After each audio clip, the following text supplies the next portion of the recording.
শিক্ষার্থী, আসসালামু আলাইকুম। Shimul memorial north south school and college কর্তৃক আয়োজিত অনলাইন ক্লাসে সকলকে স্বাগত। প্রথমে আমরা যে বিষয়টা আজকে জানবো বাবুরা, এখন যেহেতু আমাদের করোনাকালীন সময়, সেহেতু আমরা বেশি বেশি করে হাত ধুবো, নিজেকে পরিষ্কার রাখবো এবং বাইরে গেলে মাস্ক ব্যবহার করবো এবং হাতে গ্লাভস দিব। এবার খেয়াল করো বাবুরা যে আজকে আমরা দ্বিতীয় শ্রেণীর ছোটদের পৃথিবী ক্লাসে উপস্থিত হয়েছি এবং আমাদের অধ্যায়ের নাম হচ্ছে প্রাণী জগৎ।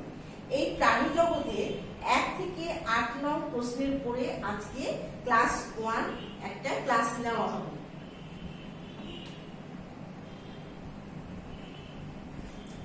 উপস্থাপনায় আছে আমি আফরোজা বেগম রায়।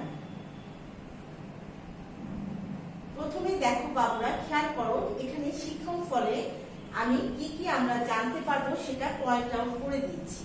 প্রথমে আমরা দেখো, খেয়াল করো যে প্রাণীর সংজ্ঞা জানা যাবে। এই প্রাণীর সংজ্ঞা বলতে প্রাণী কাকে বলে, প্রাণী কি সেটা আমরা জানতে পারবো। দ্বিতীয় পয়েন্টে আছে যে প্রাণী জগৎকে কয় ভাগে ভাগ করা যায় তা জানতে পারবো।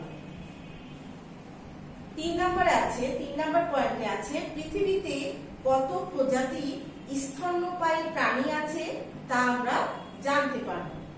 বৃহত্তম প্রাণী, স্থলচর প্রাণী, উঁচু প্রাণী, বৃহত্তম পাখি সম্বন্ধে আজকে আমরা এই পাঠের মাধ্যমে জানতে পারব।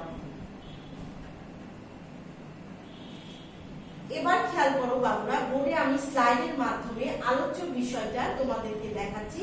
প্রত্যেকে আমরা খাতা খুলে নিব। খাতা খুলে নেওয়ার পরে এই আলোচ্য বিষয়টা খাতায় তুলে নিব। প্রথমে দেখো আলোচ্য বিষয় কি আছে, যে প্রাণীর সংজ্ঞা। প্রাণীর সংজ্ঞাটা বলতে আমি বললাম একটু আগে যে প্রাণী কাকে বলে, প্রাণী কি সেটা দেখবো, আমরা জানবো। প্রাণী জগতে শ্রেণী বিভাগ বলতে বোঝানো হয়েছে যে প্রাণী জগৎকে কয় ভাগে ভাগ করা যায় সেটা জানতে পারবো। স্তন্যপায়ী প্রাণীর নাম জানতে পারবো, বৃহত্তম প্রাণীর নাম জানতে পারবো, স্থলচর প্রাণী, উঁচু প্রাণী, কত প্রজাতির পাখি আছে পৃথিবীতে সেটা জানতে পারবো, বৃহত্তম পাখিও নাম জানতে পারবো। প্রথমে খেয়াল করো বাবুরা, এখানে যে প্রাণী কাকে বলে সেটার একটা সংজ্ঞা দেওয়া আছে। প্রাণী বলতে আমরা বিভিন্ন ধরনের প্রাণীকে বুঝে থাকি। শুধু যে একটি নির্দিষ্ট প্রাণীকে প্রাণী বলা যাবে তা নয়, বিভিন্ন ধরনের পশু পাখিকে আমরা প্রাণী বলতে পারি। প্রথমে দেখো, খেয়াল করো যে যাদের জীবন আছে, বৃদ্ধি আছে, চলাফেরা করতে পারে এবং বংশবৃদ্ধি করতে পারে, তাদেরকে আমরা কি বলছি? প্রাণী বলছি। আমরা আবার পড়ব এবং ভালো মতো আমার সাথে সবাই একসাথে পড়ব। দেখো কি বলেছি, যে যাদের জীবন আছে, বৃদ্ধি আছে, চলাফেরা করতে পারে এবং বংশবৃদ্ধি করতে পারে, তাদেরকে প্রাণী বলে। এবার দ্বিতীয় স্লাইডে খেয়াল করো যে প্রাণী জগতের শ্রেণী বিভাগ বলেছিলাম আলোচ্য বিষয়ে, সেই প্রাণী জগতের শ্রেণী বিভাগটা এখানে আমি লিখে দিয়েছি। সবাই আমরা একসাথে দেখি এবং খেয়াল করুন। প্রাণী জগৎকে সাধারণত 2 ভাগে ভাগ করা যায়। কয় ভাগে ভাগ করা যায় বাবুরা? তাহলে প্রাণী জগৎকে সাধারণত 2 ভাগে ভাগ করা যায়। 1 মেরুদণ্ডী প্রাণী। সবাই আমার সাথে পড়বে। 1 মেরুদণ্ডী প্রাণী, 2 অমেরুদণ্ডী প্রাণী। আবার খেয়াল করো বাবুরা, 1 মেরুদণ্ডী প্রাণী, 2 অমেরুদণ্ডী প্রাণী। এখানে দেখো মেরুদণ্ড প্রাণী, যেগুলো মেরুদণ্ড আছে সেই প্রাণীগুলোর আমি একটা ছবি দিয়েছি। তোমরা খেয়াল করো এখানে যে কচ্ছপ, কুমির, ব্যাঙ ইত্যাদি ছবি, যেগুলো মেরুদণ্ড আছে সেগুলো ছবি দিয়েছি। আর অমেরুদণ্ডী প্রাণীর মধ্যে যেগুলো পড়েছে সেগুলো হচ্ছে মাকড়সা, কাঁকড়া, মাছি, প্রজাপতি, ফড়িং এবং বিছা।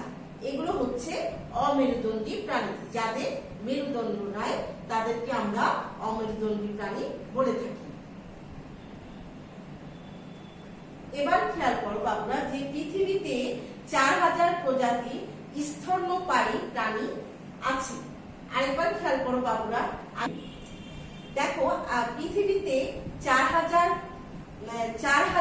প্রজাতির স্তন্যপায়ী প্রাণী আছে? তাহলে বাবুরা আমরা নোটেও এই প্রশ্নটা দেওয়া আছে, আমরা ওখানে লেখা আছে যে পৃথিবীতে কত প্রজাতির স্তন্যপায়ী প্রাণী আছে। তাহলে আমরা কি জানতে পারলাম যে 4000 প্রজাতির স্তন্যপায়ী প্রাণী আছে।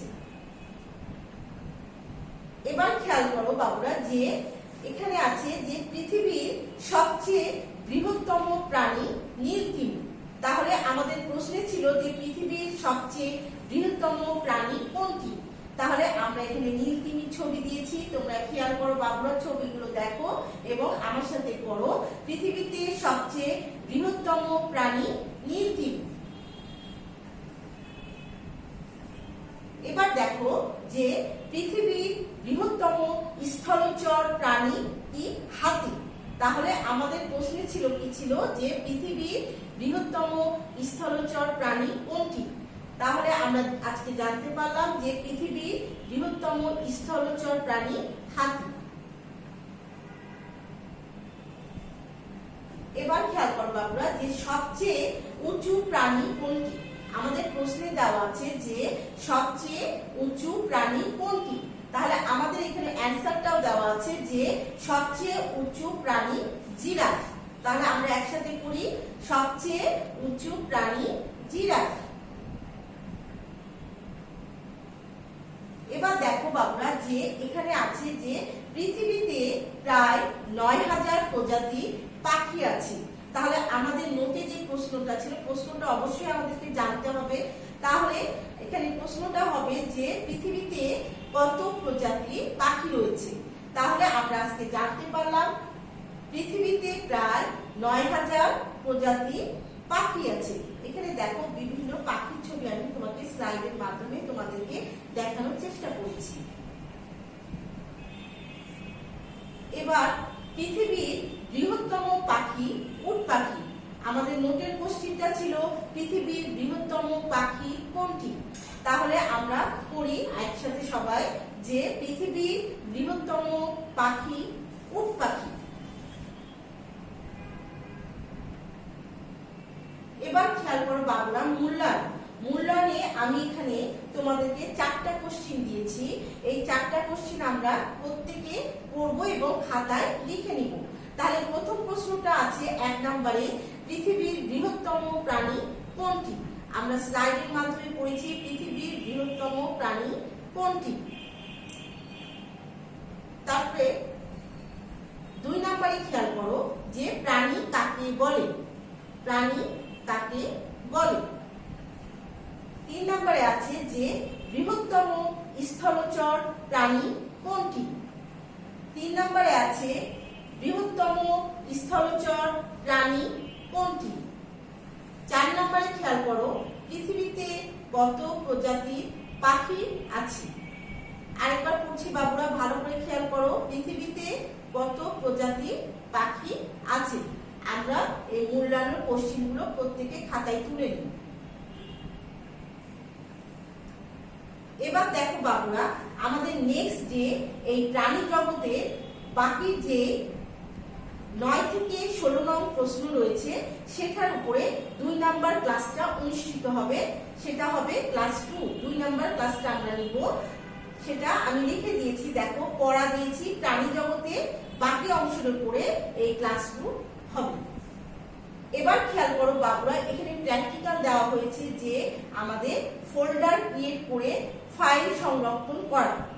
আরেকবার পড়ি বাবুরা, ফোল্ডার ক্রিয়েট করে ফাইল সংরক্ষণ করা।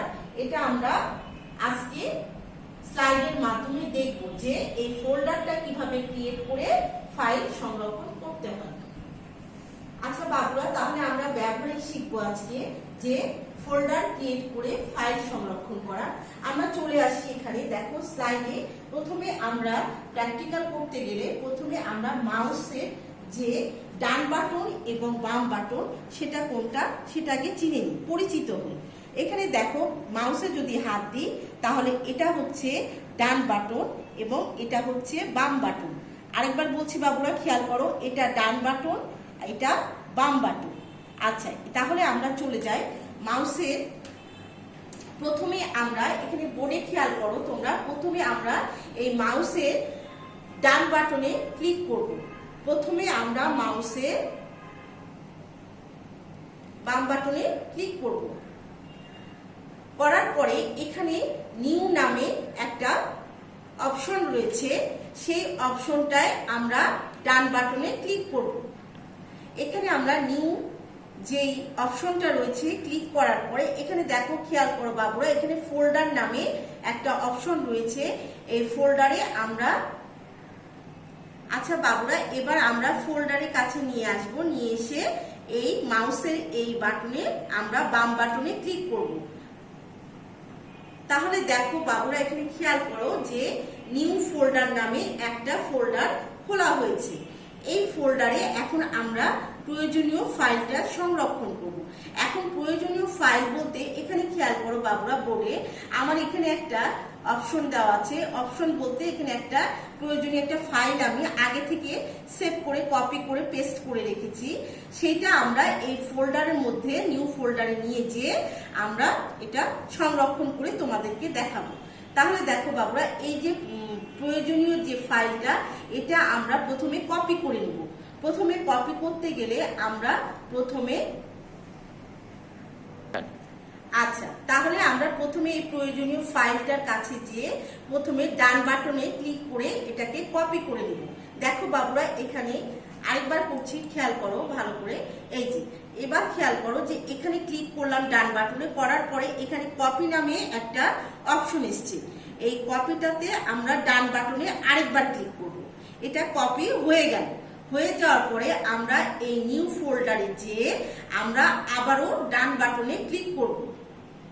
ক্লিক করার পরে এখানে দেখো বাবুরা, এখানে পেস্ট বলে একটা অপশন রয়েছে। এই অপশনে যেয়ে আমরা ডান বাটনে ক্লিক করলে এই প্রয়োজনীয় ফাইলটি আমাদের এই নিউ ফোল্ডার নামে ফাইলের মধ্যে সংরক্ষণ করা হয়ে যাবে। আচ্ছা বাবুরা, তাহলে দেখলা তোমরা প্রত্যেকে খেয়াল করলা যে আমি নিউ ফোল্ডার ক্রিয়েট করে সেখানে একটি প্রয়োজনীয় ফাইল সংরক্ষণ করলাম।